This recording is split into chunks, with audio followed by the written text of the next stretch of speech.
Mabait kasi magsalita ang ating Pangulo eh. 'Di ba?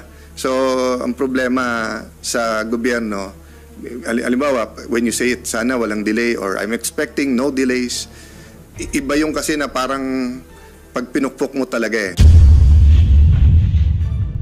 So, ang isa kong comment, 'di ba? Bakit for example, no, 'di ba ginagawa yung ano ngayon, yung subway? Kung dun sa inyo na sing-edad ko, most of you in the room mga bata, but dun sa sing-edad ko and older, if you've been visiting Hong Kong since the late 80s or early 90s, never ka pumunta ng Hong Kong na walang ginagawa sa kanilang subway. Basta't bumisita ka, may isang part nung Hong Kong na ginagawa. So ngayon, after 30 years, konektado na yung buong ilalim, halos pwede mo rin lakarin at nakakabit na lahat ng tren. Lalo ang Japan, pag nakita mo yung Japan, parang ugat ng tao na naghalo-halo yung mga linya ng tren, no? So ang point ko, are we going to be happy that the last administration negotiated the subway and then just wait for it to finish ng 27, 28, 29? Hindi ba dapat yung part 2 ng subway or yung subway for Cebu or other trains for other parts of the country, ngayon pa lang iniisip na? Diba? At ang pag-asa ng Metro Manila is really to connect to Calabarzon and to connect to Rizal and Bulacan and Pampanga, diba? So, will we be satisfied with a Metro Manila subway or will we be going to a greater Metro Manila subway? Kasi if you don't start that now, and if walang direction sa SONA now, believe me, hindi mangyayari. And alam niyo naman, I was part of the last administration. Believe po ako sa mga nagawa. But I'm also honest sa hindi. So for example, natapos yung 6 years, walang decision sa NAIA. Diba? So, was it this year or last year natapos yung bidding? So hopefully nga, ma-deliver yung bagong terminal na maganda. Pero for a very decisive administration, the Duterte administration, when it was not mentioned in his 3rd and 4th SONA, hindi nagawa. No? So siguro yun lang ang aking maliit na input sa atin na mahal na Pangulo at Gobyerno ngayon. Yung mga mabibigat na talagang gusto mong ilarga, now is the time, and say it in words na talagang mabait kasi magsalita ang ating Pangulo eh. 'Di ba? So ang problema sa gobyerno, halimbawa, when you say it, sana walang delay or I'm expecting no delays, iba yung kasi na parang pag pinukpok mo talaga eh. So I see the intent of our president, but really kailangan din ng medyo pukpukin yung mga sa infrastructure na long term, kasi lalo pagka in-extend mo yung deadline from 27 to 29 to 30, next administration na yun eh, di ba? Tapos pagdating ng 29-30, yung next administration, ang pagbibintangan nila, the former administration. So the time really for the political will SONA is now and maybe next year hanggang doon. After that, it's more political na eh. Yes. Yeah, simple and clear. But, and it could be, di ba? I mean, JF Kennedy said, sana in this decade we put someone in the moon. Hindi naman siya naglagay nung paano eh, di ba? So meaning, if we do want an extensive subway system, kasi remember, presidents think of their legacy eh. So pag nasabi niya sa SONA yan, babalik-balikan niya yan. Kasi kayo mismo sa media, babalik-balikan niyo yan eh. Di ba? So kung nagawa o hindi. So for example, if he says that during my administration, I at least want to sign a deal that will double, di ba, that na number of stations sa ating subway, or that will extend it to Southern Luzon or extend it to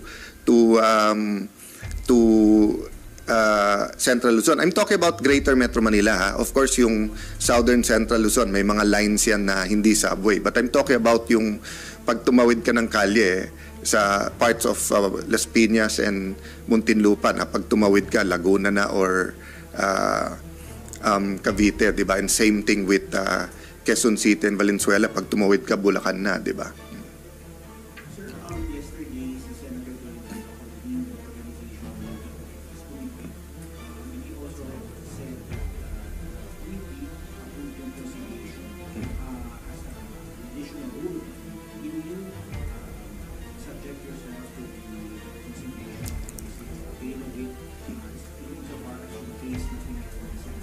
Yeah.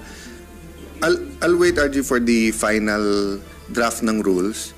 But I think it's a good idea na magka-conciliation. But in this case kasi, this is all about the new Senate building, the delays and the cost, and developing yung story. Just this week, I found out maraming tinatago sa atin. Sino nagtatago, bakit tinatago, I haven't gotten to that. But I've finally received caches, halos a half room full of documents. We're going through it. And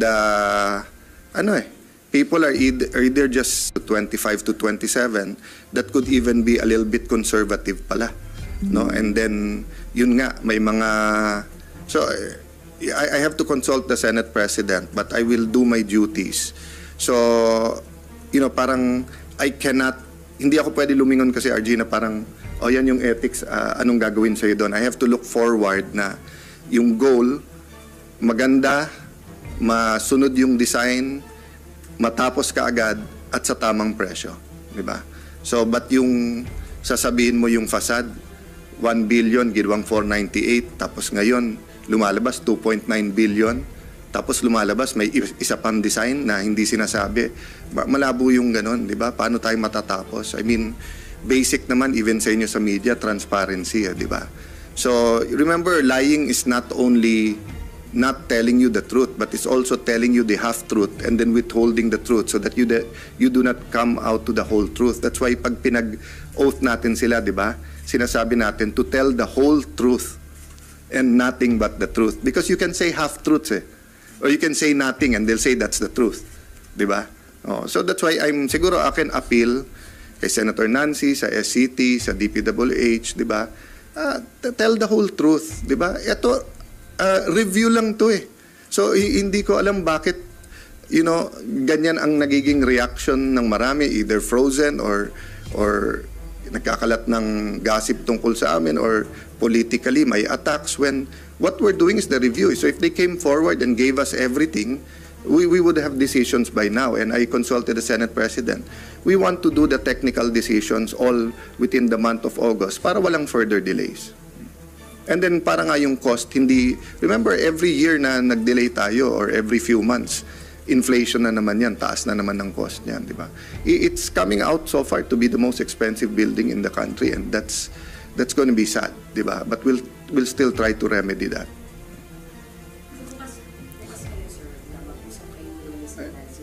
Yeah, for as long as wag lang maapektuhan yung resulta ng review. Yung ibig sabihin secondary yung relationship namin, secondary yung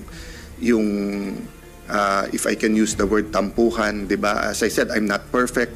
I apologize to the public na nireport nyo naman kasi hindi naman dapat ganun talaga mangyari. But because of that, God works in mysterious ways. Maraming lumabas, no? At marami kaming nakita ngayon. Di ba?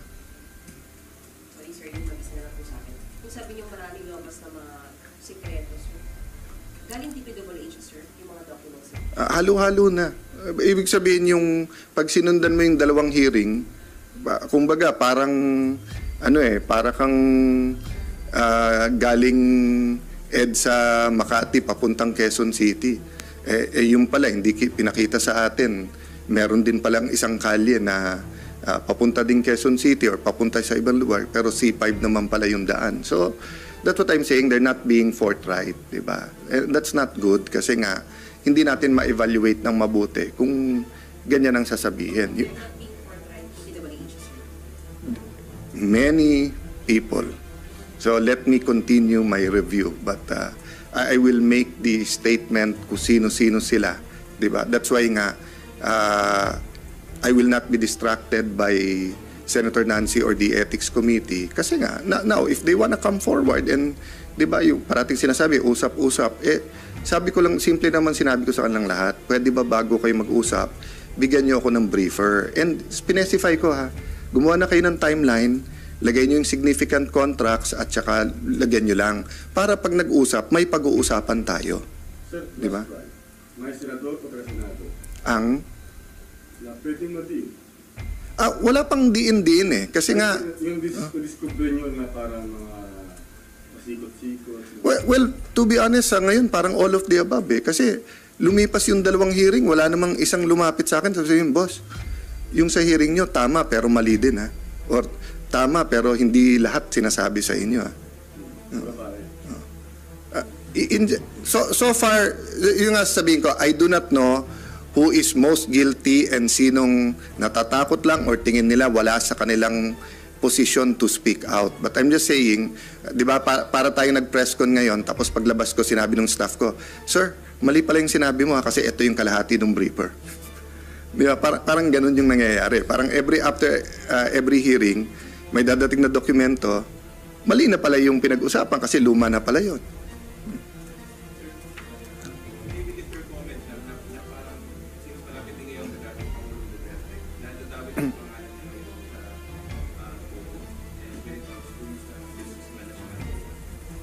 Well, first and foremost, I think more than capable naman to defend himself, President Duterte, si E.S. Miguel Dia, and I think he's been forthright naman sa policy niya. Remember, hindi ko alam ilan kami, but ako yung siguro pinaka-outspoken sa kabinete and even sa when I was speaker against all forms of gambling, especially online, isabong, and pogo.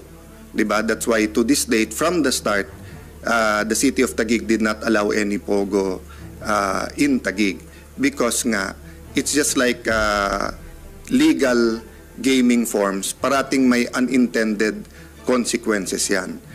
Having said that, it's on the record naman that Mr. Yang was his advisor, and ako, nakatutok din ako sa developments, nanonood din ako kung ano mangyayari. Ang akin lang kasi, di ba, just like kay former Secretary Harry Roque, iklaro natin kung ano yung accusation and let's make sure kompleto yung facts, di ba? So, kasi hindi mo naman kailangan ng trial by publicity kung klaro yung facts, di ba? So, for me, it's clear saan ang strength, saan ang weaknesses ng bawat administrasyon, nung last administration. And I really disagreed na even China, the government of China, ayaw nila ng pogo. They've been lobbying not only sa Pilipinas but I think is it Cambodia ba? And parang 3 tayong bansa na sinasabihan talaga nila na wag kayong pumayag dyan. So of course ang argument parati ng PAGCOR yung revenues, but hindi natin kwenta magkano ba ginagastos natin sa peace and order? Magkano ba yung nawawala sa scam, sa pangloloko? Ano ba yung tinatanim natin sa next generation, di ba? So, wala pa akong country na nakita, lalo sa mga online gaming, di ba, na talagang umunlad dahil dyan. Mabait kasi magsalita ang ating Pangulo di ba? So, ang problema sa gobyerno, halimbawa, when you say it, sana walang delay or I'm expecting no delays, iba yung kasi na parang pag pinukpok mo talaga So, ang isa kong comment, 'di ba? Bakit for example, 'di ba ginagawa yung ngayon, yung subway? Kung dun sa inyo na sing-edad ko, most of you in the room mga bata, but dun sa sing-edad ko and older, if you've been visiting Hong Kong since the late 80s or early 90s, never ka pumunta ng Hong Kong na walang ginagawa sa kanilang subway. Basta't bumisita ka, may isang part nung Hong Kong na ginagawa. So ngayon, after 30 years, konektado na yung buong ilalim, halos pwede mo rin lakarin at nakakabit na lahat ng tren. Lalo ang Japan. Pag nakita mo yung Japan, parang ugat ng tao na naghalo-halo yung mga linya ng tren, no? So ang point ko, are we going to be happy that the last administration negotiated the subway and then just wait for it to finish ng 27, 28, 29? Hindi ba dapat yung part 2 ng subway or yung subway for Cebu or other trains for other parts of the country, ngayon pa lang iniisip na? Di ba? At ang pag-asa ng Metro Manila is really to connect to Calabarzon and to connect to Rizal and Bulacan and Pampanga, di ba? So, will we be satisfied with a Metro Manila subway or will we be going to a greater Metro Manila subway? Kasi if you don't start that now, and if walang direction sa SONA now, believe me, hindi mangyayari. And alam niyo naman, I was part of the last administration. Bilib po ako sa mga nagawa. But I'm also honest sa hindi. So for example, natapos yung 6 years, walang decision sa NAIA. Diba? So, was it this year or last year natapos yung bidding? So hopefully nga, ma-deliver yung bagong terminal na maganda. Pero for a very decisive administration, the Duterte administration, when it was not mentioned in his 3rd and 4th SONA, hindi nagawa. No? So siguro yun lang ang aking maliit na input sa atin na mahal na Pangulo at Gobyerno ngayon. Yung mga mabibigat na talagang gusto mong ilarga, now is the time, and say it in words na talagang mabait kasi magsalita ang ating Pangulo eh. 'Di ba? So ang problema sa gobyerno, halimbawa when you say it, sana walang delay or I'm expecting no delays, iba yung kasi na parang pag pinukpok mo talaga eh. So I see the intent of our president, but really kailangan din ng medyo pukpukin yung mga sa infrastructure na long term, kasi lalo pagka in-extend mo yung deadline from 27 to 29 to 30, next administration na yun eh, di ba? Tapos pagdating ng 29-30, yung next administration, ang pagbibintangan nila, the former administration. So the time really for the political will SONA is now and maybe next year hanggang doon. After that, it's more political na eh. Sir, so you mean parang mas gusto niyo mas solid yung rules? Yes. Yeah, simple and clear. But, and it could be, di ba? I mean, JF Kennedy said, sana in this decade we put someone in the moon. Hindi naman siya naglagay nung paano eh, di ba? So meaning if we do want an extensive subway system, kasi remember, presidents think of their legacy eh. So pag nasabi niya sa SONA yan, babalik-balikan niya yan. Kasi kayo mismo sa media, babalik-balikan niyo yan eh. Di ba? So kung nagawa o hindi. So for example, if he says that during my administration, I at least want to sign a deal that will double, di ba, that na number of stations sa ating subway, or that will extend it to Southern Luzon or extend it to Central Luzon. I'm talking about Greater Metro Manila. Ha? Of course, yung Southern Central Luzon, may mga lines yan na hindi subway. But I'm talking about yung pag tumawid ka ng kalye sa parts of Las Piñas and Muntinlupa, na pag tumawid ka, Laguna na or Cavite, di ba? And same thing with Quezon City and Valenzuela, pag tumawid ka, Bulacan na, di ba? Sir, yesterday, si Senator Tolentino convened the organization of this committee. He also said that the committee approved yung conciliation as an additional rule. Will you subject yourself to the conciliation? Is it okay with it? Even so far as yung case na pinagawa ni Senator? Yeah. I'll wait, RG, for the final draft ng rules. But I think it's a good idea na magka-conciliation. But in this case kasi, this is all about the new Senate building, the delays and the cost, and developing yung story. Just this week, I found out maraming tinatago sa atin. Sino nagtatago? Bakit tinatago? I haven't gotten to that. But I've finally received caches, halos a half room full of documents. We're going through it. And people are either just 25 to 27 that could even be a little bit conservative pala. No? And then, yun nga, may mga... So, I have to consult the Senate President, but I will do my duties.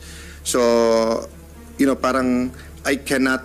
Hindi ako pwede lumingon kasi, RG, na parang, yan yung ethics, anong gagawin sa'yo doon? I have to look forward na yung goal, maganda, masunod yung design, matapos ka agad, at sa tamang presyo. Diba? So, but yung sasabihin mo yung facade, 1 billion, ginawang 498, tapos ngayon, lumalabas 2.9 billion, tapos lumalabas may isa pang design na hindi sinasabi. Malabo yung ganon, di ba? Paano tayo matatapos? I mean, basic naman even sa inyo sa media, transparency, di ba? So, remember, lying is not only not telling you the truth, but it's also telling you the half-truth and then withholding the truth so that you do not come out to the whole truth. That's why pag pinag-oath natin sila, di ba? Sinasabi natin to tell the whole truth and nothing but the truth. Because you can say half-truths eh. Or you can say nothing and they'll say that's the truth. Di ba? Oh, so that's why siguro akin appeal kay Senator Nancy, sa SCT, sa DPWH, di ba? Tell the whole truth, di ba? Ito, review lang to eh. So, hindi ko alam bakit, ganyan ang nagiging reaction ng marami, either frozen or nagkakalat ng gossip tungkol sa amin or politically may attacks when what we're doing is the review. So if they came forward and gave us everything, we would have decisions by now. And I consulted the Senate President. We want to do the technical decisions all within the month of August para walang further delays. And then para nga yung cost, remember every year na nag-delay tayo or every few months, inflation na naman yan, taas na naman ng cost niyan, di ba? It's coming out so far to be the most expensive building in the country and that's going to be sad, di ba? But we'll still try to remedy that. Bukas kayo, sir, na mag-usap kayo ng Ms. Nancy. Yeah, for as long as wag lang maapektuhan yung resulta ng review. Yung ibig sabihin secondary yung relationship namin, secondary yung if I can use the word tampuhan, 'di ba? As I said, I'm not perfect. I apologize to the public na ni-report nyo naman kasi hindi naman dapat ganun talaga mangyari. But because of that, God works in mysterious ways. Maraming lumabas, no? At marami kaming nakita ngayon, 'di ba? Sorry, sir, yung mag-isa na lang po sa akin. Kung sabi niyo maraming lumabas na mga sikretos, galing DPWH, sir, yung mga documents. Halo-halo na. Ibig sabihin yung pag sinundan mo yung dalawang hearing, kumbaga parang para kang galing EDSA Makati papuntang Quezon City. Yung pala hindi pinakita sa atin. Meron din palang isang kalye na papunta din Quezon City or papunta sa ibang lugar pero C5 naman pala yung daan. So that's what I'm saying, they're not being forthright, di ba? That's not good kasi nga hindi natin ma-evaluate ng mabuti kung ganyan ang sasabihin. They're not being forthright to DPWH, sir. Many people. So let me continue my review, but I will make the statement kung sino-sino sila, di ba? That's why nga I will not be distracted by Senator Nancy or the Ethics Committee kasi nga now if they wanna come forward and di ba yung parating sinasabi usap-usap, sabi ko lang, simple naman sinabi ko sa kanilang lahat, pwede ba bago kayo mag-usap, bigyan niyo ako ng briefer. And specify ko gumawa na kayo ng timeline, lagay niyo yung significant contracts at saka lagyan niyo lang. Para pag nag-usap, may pag-uusapan tayo. Sir, Di ba? may senador o senado Ang? na pwedeng ma-deal. Wala pang diin-diin kasi nga... Yung discover nyo na parang mga pasikot-sikot. Well, to be honest, ngayon parang all of the above kasi lumipas yung dalawang hearing, wala namang isang lumapit sa akin sabihin, boss, yung sa hearing nyo tama pero mali din or tama pero hindi lahat sinasabi sa inyo So far, yung nga sabihin ko, I do not know who is most guilty and sinong natatakot lang or tingin nila wala sa kanilang position to speak out. But I'm just saying, di ba, para tayo nag-press con ngayon, tapos paglabas ko, sinabi ng staff ko, sir, mali pala yung sinabi mo kasi ito yung kalahati ng briefer. Di ba, parang ganun yung nangyayari. Parang after every hearing, may dadating na dokumento, mali na pala yung pinag-usapan kasi luma na pala yun.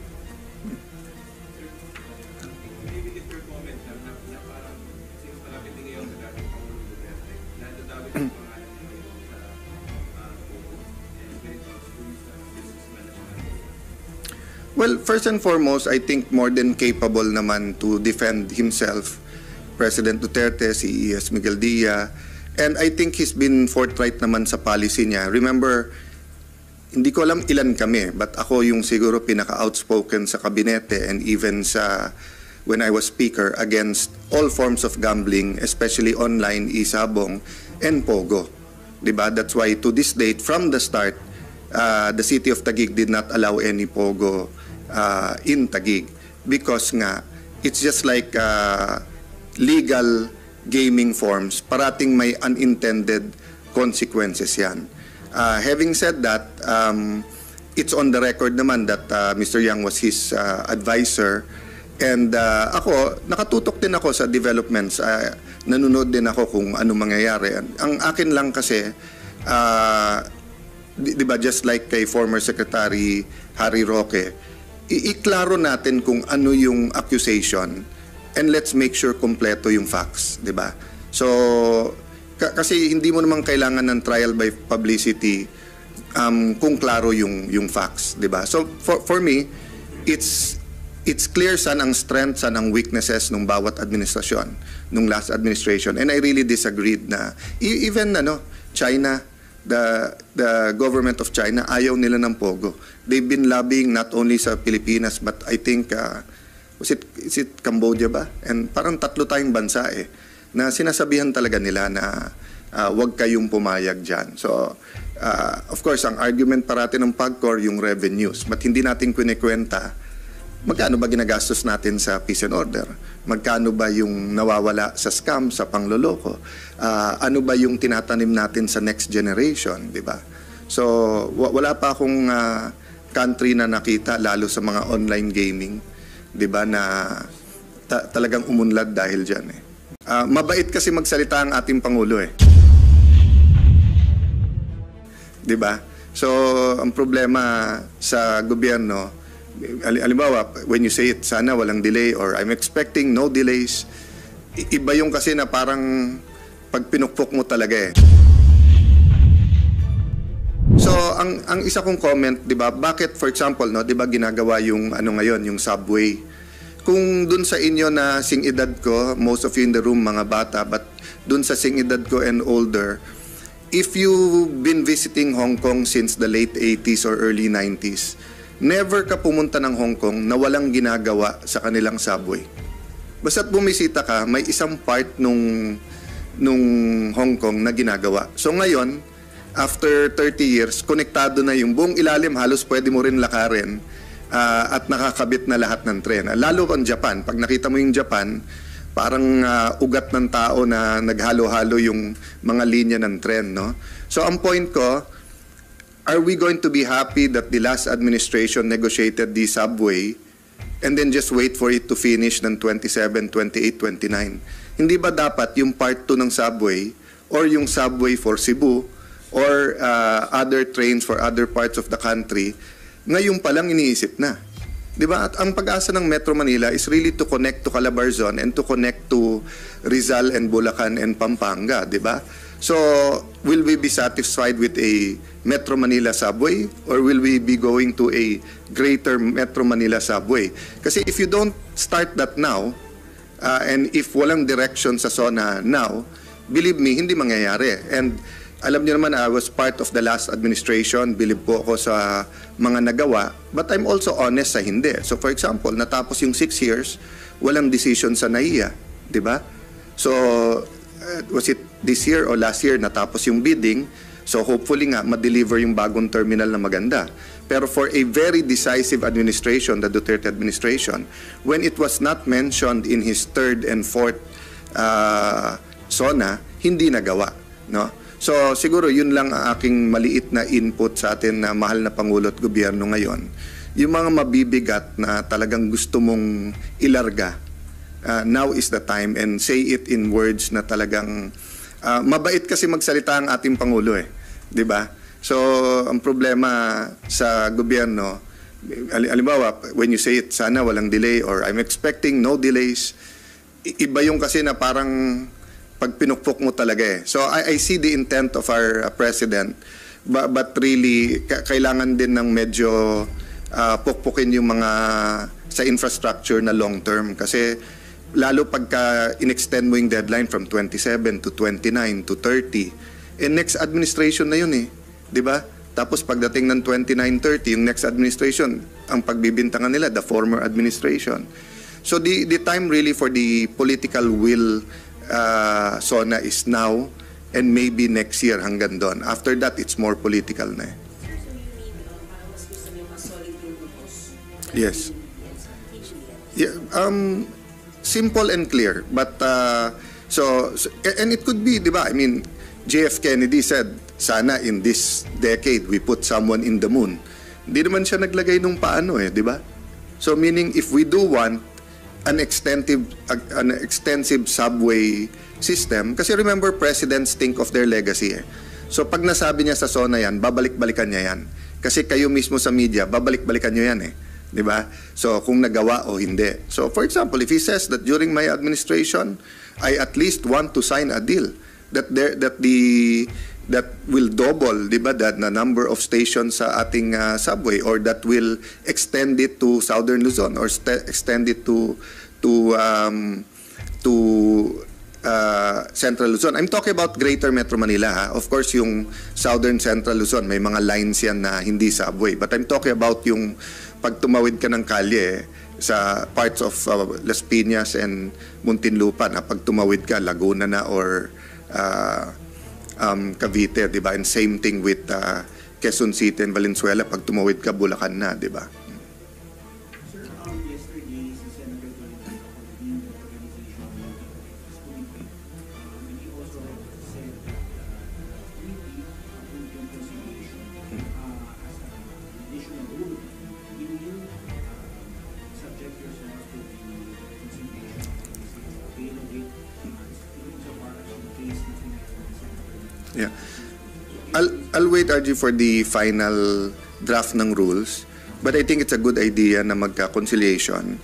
But in this case kasi, this is all about the new Senate building, the delays and the cost, and developing yung story. Just this week, I found out maraming tinatago sa atin. Sino nagtatago? Bakit tinatago? I haven't gotten to that. But I've finally received caches. Halos a half room full of documents. We're going through it. And people are either just 25 to 27, that could even be a little bit conservative pala. No? And then, yun nga, may mga... So, I have to consult the Senate President, but I will do my duties.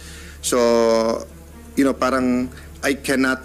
Hindi ako pwede lumingon kasi, RG, na parang, yan yung ethics, anong gagawin sa'yo doon? I have to look forward na yung goal, maganda, masunod yung design, matapos ka agad, at sa tamang presyo.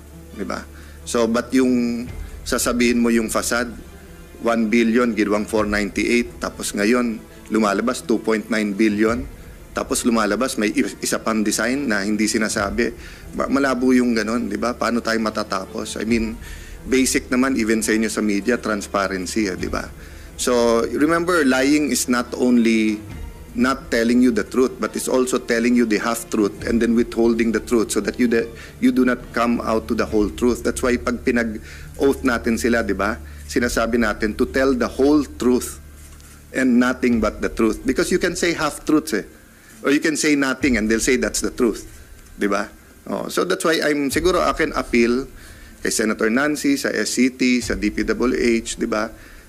Tell the whole truth, di ba? Ito, review lang to So, hindi ko alam bakit, ganyan ang nagiging reaction ng marami, either frozen or nagkakalat ng gossip tungkol sa amin or politically may attacks when what we're doing is the review. So, if they came forward and gave us everything, we would have decisions by now. And I consulted the Senate President.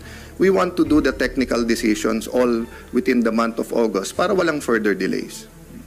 And then para nga yung cost, remember every year na nag-delay tayo or every few months, inflation na naman yan, taas na naman ng cost niyan, di ba? It's coming out so far to be the most expensive building in the country and that's going to be sad, di ba? But we'll still try to remedy that.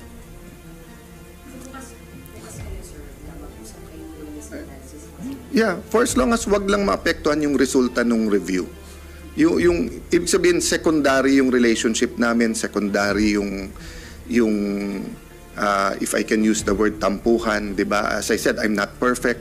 I apologize to the public na ni-report nyo naman kasi hindi naman dapat ganun talaga mangyari. But because of that, God works in mysterious ways. Maraming lumabas, no? At marami kaming nakita ngayon, 'di ba? Sabi niyo maraming lumabas na mga sikretos. Galing DPWH, sir, yung mga documents. Halo-halo na. Ibig sabihin yung pag sinundan mo yung dalawang hearing, kumbaga parang para kang galing EDSA Makati papuntang Quezon City. Yung pala, hindi pinakita sa atin.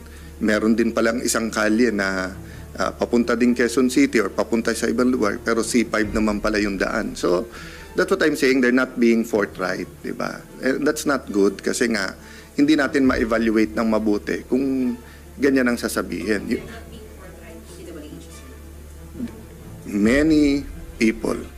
So let me continue my review, but I will make the statement kung sino-sino sila, di ba? That's why nga I will not be distracted by Senator Nancy or the Ethics Committee kasi nga now if they wanna come forward and di ba yung parating sinasabi usap-usap, sabi ko lang, simple naman sinabi ko sa kanilang lahat, pwede ba bago kayo mag-usap bigyan niyo ako ng briefer, and specify ko gumawa na kayo ng timeline, lagay niyo yung significant contracts at saka lagyan niyo lang para pag nag-usap may pag-uusapan tayo.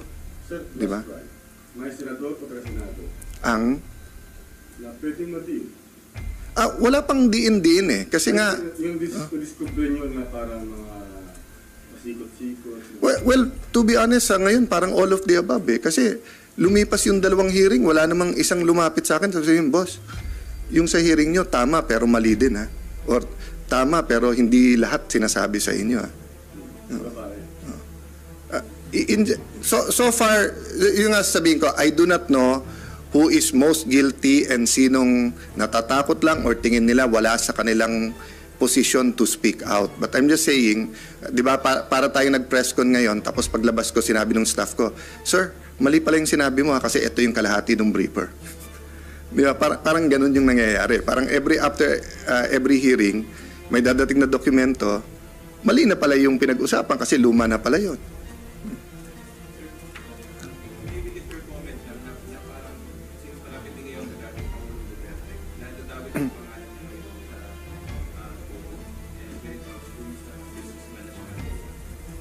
Well, first and foremost, I think more than capable naman to defend himself, President Duterte, si E.S. Miguel Dia, and I think he's been forthright naman sa policy niya. Remember, hindi ko alam ilan kami, but ako yung siguro pinaka-outspoken sa kabinete and even sa when I was speaker against all forms of gambling, especially online, isabong, and pogo.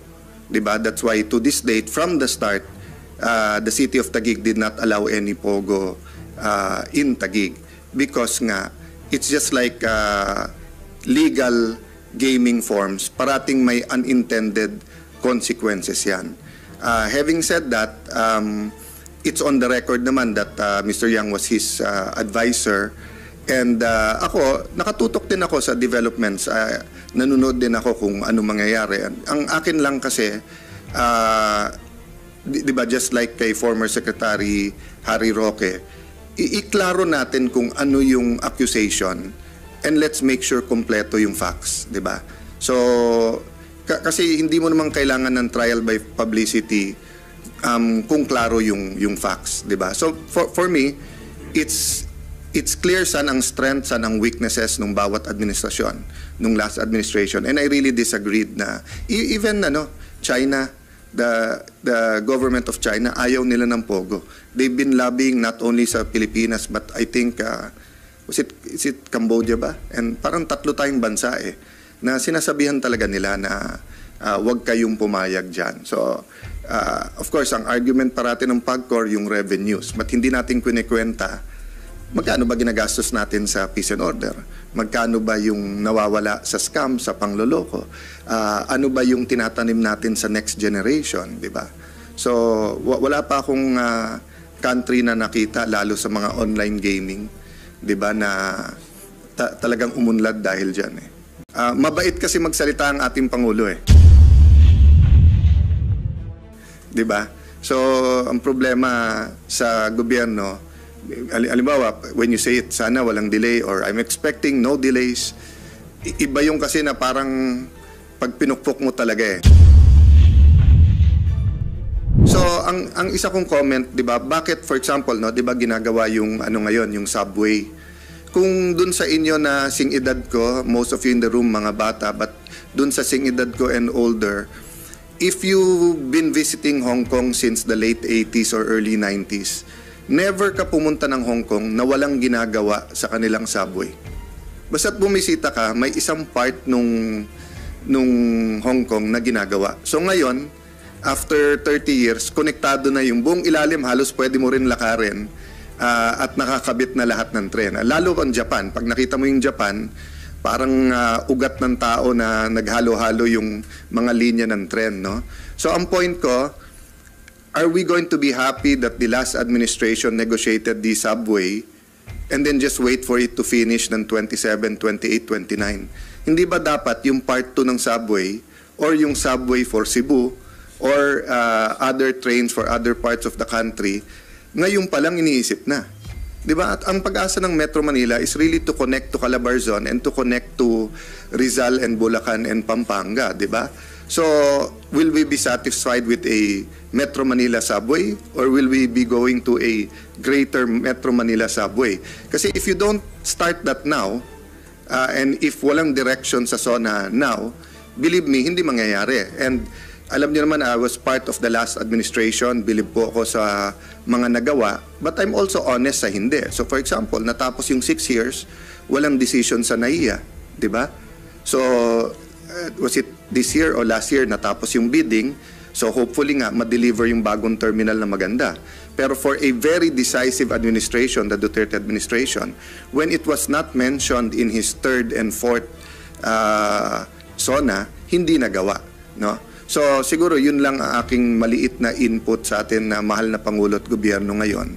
Yung mga mabibigat na talagang gusto mong ilarga, now is the time, and say it in words na talagang mabait kasi magsalita ang ating Pangulo eh.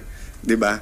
So ang problema sa gobyerno, halimbawa, when you say it, sana walang delay or I'm expecting no delays, iba yung kasi na parang pag pinukpok mo talaga eh. So I see the intent of our president, but really kailangan din ng medyo pukpukin yung mga sa infrastructure na long term kasi lalo pagka in-extend mo yung deadline from 27 to 29 to 30, next administration na yun eh. Di ba? Tapos pagdating ng 29-30, yung next administration, ang pagbibintangan nila, the former administration. So the time really for the political will SONA is now and maybe next year hanggang doon. After that, it's more political na eh. Sir, so you mean parang mas gusto niyo mas solid yung grupos? Yes.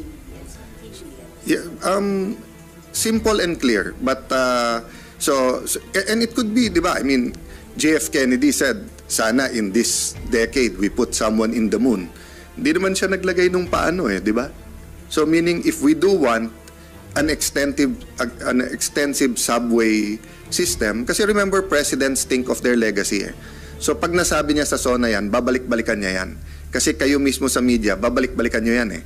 Di ba? So kung nagawa o hindi. So for example, if he says that during my administration, I at least want to sign a deal that will double, di ba, that na number of stations sa ating subway, or that will extend it to Southern Luzon or extend it to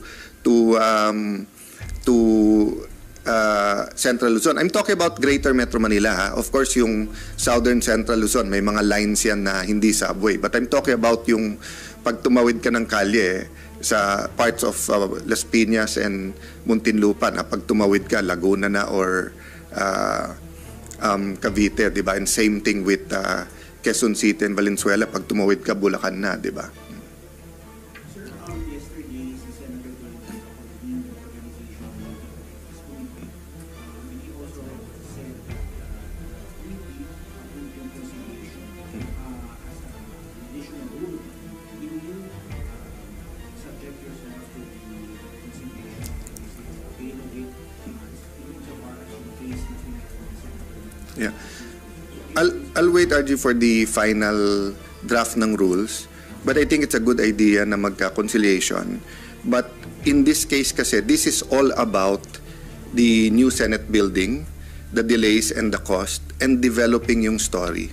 Just this week, I found out maraming tinatago sa atin. Sino nagtatago, bakit tinatago, I haven't gotten to that. But I've finally received caches, halos a half room full of documents. We're going through it. And people are either just 25 to 27 that could even be a little bit conservative pala, no? And then yun nga, may mga, so I have to consult the Senate President, but I will do my duties. So parang I cannot, hindi ako pwede lumingon kasi, RG, na parang yan yung ethics, anong gagawin sa'yo doon. I have to look forward na yung goal maganda, masunod yung design, matapos ka agad at sa tamang presyo, di ba? So but yung sasabihin mo yung facade 1 billion ginawang 498, tapos ngayon lumalabas 2.9 billion, tapos lumalabas may isa pang design na hindi sinasabi. Malabo yung ganon, di ba? Paano tayo matatapos? I mean, basic naman even sa inyo sa media, transparency, di ba? So remember, lying is not only not telling you the truth, but it's also telling you the half-truth and then withholding the truth so that you do not come out to the whole truth. That's why pag pinag-oath natin sila, di ba? Sinasabi natin to tell the whole truth and nothing but the truth. Because you can say half-truths or you can say nothing and they'll say that's the truth. Di ba? So that's why siguro akin appeal kay Senator Nancy, sa SCT, sa DPWH, di ba? Tell the whole truth, di ba? Ito, review lang to eh. So hindi ko alam bakit ganyan ang nagiging reaction ng marami, either frozen or nagkakalat ng gossip tungkol sa amin or politically may attacks when what we're doing is the review. So if they came forward and gave us everything, we would have decisions by now. And I consulted the Senate President. We want to do the technical decisions all within the month of August para walang further delays. And then para nga yung cost, remember every year na nag-delay tayo or every few months, inflation na naman yan, taas na naman ng cost niyan, di ba? It's coming out so far to be the most expensive building in the country and that's going to be sad, di ba? But we'll still try to remedy that. Bukas kayo, sir, na mag-usap kayo ng Mr. Nancy. Yeah, for as long as wag lang maapektuhan yung resulta ng review. Yung ibig sabihin secondary yung relationship namin, secondary yung if I can use the word tampuhan, 'di ba? As I said, I'm not perfect. I apologize to the public na ni-report nyo naman kasi hindi naman dapat ganun talaga mangyari. But because of that, God works in mysterious ways. Maraming lumabas, no? At marami kaming nakita ngayon, 'di ba? Sorry, sir, yung mag-isa na po sa akin. Kung sabi niyo maraming lumabas na mga sikretos, galing DPWH, sir, yung mga documents. Halo-halo na. Ibig sabihin yung pag sinundan mo yung dalawang hearing, kumbaga parang para kang galing EDSA Makati papuntang Quezon City. Yung pala hindi pinakita sa atin.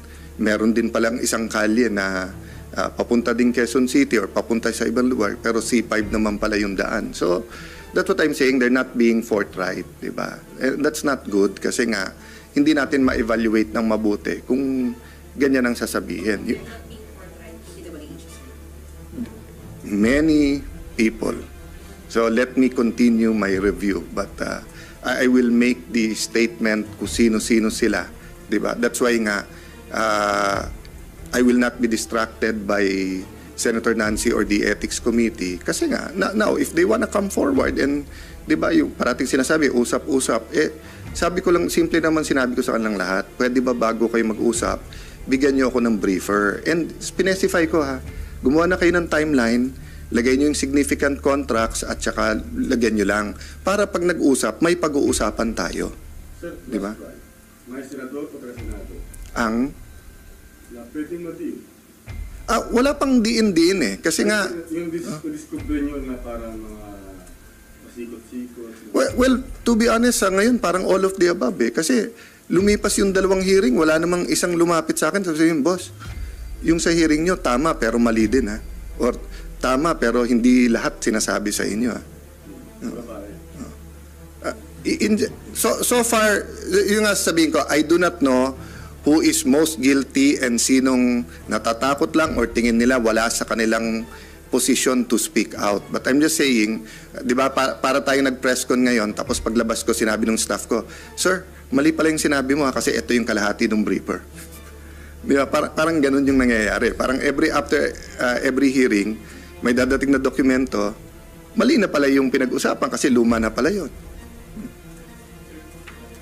Maybe if your comment lang na parang since malapit din ngayon sa dating Pangulong Duterte, nadadawit ang pangalan niya ngayon sa Pogo and when it comes to business management. Well, first and foremost, I think more than capable naman to defend himself, President Duterte, si E.S. Miguel Dia, and I think he's been forthright naman sa policy niya. Remember, hindi ko alam ilan kami, but ako yung siguro pinaka-outspoken sa kabinete and even sa when I was speaker against all forms of gambling, especially online, isabong, and pogo. Diba? That's why to this date, from the start, the city of Taguig did not allow any pogo in Taguig because nga, it's just like legal gaming forms, parating may unintended consequences yan. Having said that, it's on the record naman that Mr. Yang was his advisor and ako, nakatutok din ako sa developments. Nanonood din ako kung ano mangyayari. Ang akin lang kasi, di ba, just like kay former Secretary Harry Roque, iklaro natin kung ano yung accusation and let's make sure kompleto yung facts, di ba? So, kasi hindi mo naman kailangan ng trial by publicity kung klaro yung facts, di ba? So for me, it's clear saan ang strength, saan ang weaknesses ng bawat administrasyon, nung last administration, and I really disagreed na even China, the government of China, ayaw nila ng pogo. They've been lobbying not only sa Pilipinas but I think is it Cambodia ba? And parang 3 tayong bansa na sinasabihan talaga nila na wag kayong pumayag dyan. So, of course, ang argument parati ng PAGCOR yung revenues. But hindi natin kinikwenta magkano ba ginagastos natin sa peace and order? Magkano ba yung nawawala sa scam, sa pangloloko? Ano ba yung tinatanim natin sa next generation, di ba? So, wala pa akong country na nakita, lalo sa mga online gaming, di ba, na talagang umunlad dahil dyan